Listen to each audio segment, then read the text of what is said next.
Kevon Owen. This is Jack Smith, and we see a lot of teenagers. We see a lot of kids, and we see a lot of parents because of all those teenagers and kids. It's funny. It's funny how that works out. Kind of goes hand in hand. You know, yeah, it does. One thing that we learn, that we've learned that we see often is the topic of consequences comes up. How do you come up with a consequence? How do you use a consequence? Jack, talk to us about consequences. Yeah, consequences are supposed to be there to deter certain activity.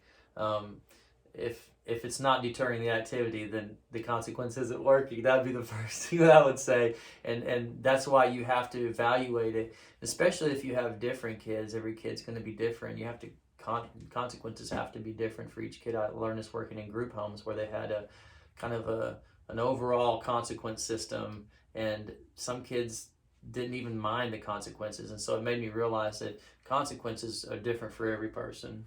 Now there's this thing, action, consequence. When do I give a consequence? Well, when they've done something, not just because I can give a consequence and not just out of control. There's also the difference between discipline and punishment.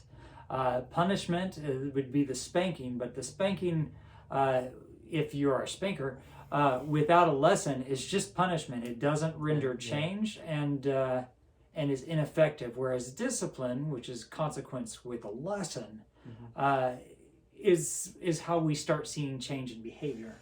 Yeah, also when you're giving out punishments to your kids through discipline, you want to make sure that you're precise when you're giving them out. You know, we know that if I don't put on my seatbelt in Oklahoma, I'm going to get a $20 ticket. It's not like a cop's going to pull me over and say, today it's $20,000. You know, like I know what it is, so I'm able to judge and weigh that out. Do I want to pay $20? Is it worth for me to wear the seatbelt today? Your kids have to have the same. You can't just tell your kids, hey, if you do that again, you're going to be in trouble. Well, they don't know what that is. I mean, they could be grounded for a year or grounded for a day, and that actually matters whether they're going to do it again. So you really need to be consistent with your punishments, and don't just use vague punishments. Be very persistent about it, and make sure that it matches what they're doing. You ever hear the story of the boy who cried wolf?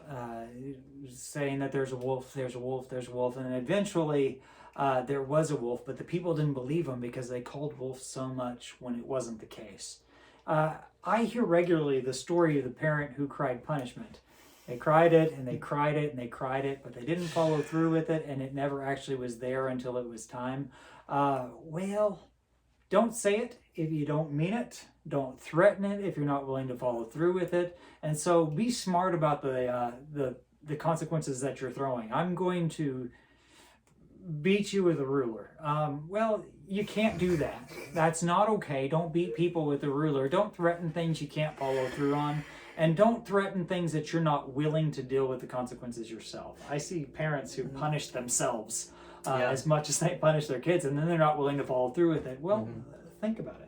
Yeah, the other thing too is you again, the discipline part of it. Punishment without discipline is just punishment. So one thing I like to do is also the way that they do it in jail. You can get out early if you act right. There's parole. And so if I do give a punishment to my kid where I say, you know, you're grounded for a week, if you do this again, they do it, I'm going to stick to it, you're grounded for a week. But I might, throughout that week, if they're doing what they're supposed to do, I might give them a chance to earn that back. And that's not giving in. That's teaching them a lesson that if you do act right and you do turn it around, that things can go well for you in the future. And if you're a parent who just heard that and you started to bristle going, whoa, wait a minute, no. Well, parole isn't offered over and over and over and over again. If it's a consistency issue, we'll pay attention to that consistency issue. The last thing that I would say about it, and I'm very popular, the last thing that I would say about consequences are two things. Number one, natural consequences go a long way.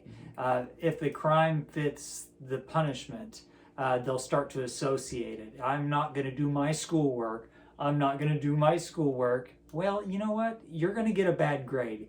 There's the crime. There's the punishment. Now, what's it mean about you if your kid gets a bad grade? Well, it means your kid chose not to do their schoolwork. Now, what's it mean about them? Well, they may have just made their road a lot harder natural consequences associate with actions a lot better than obscure ones. Well, you just did something that I don't like. You just came in late, and so I'm going to have you write 2,000 sentences. I will come in on time. That doesn't make any sense. Lastly, I would say be creative.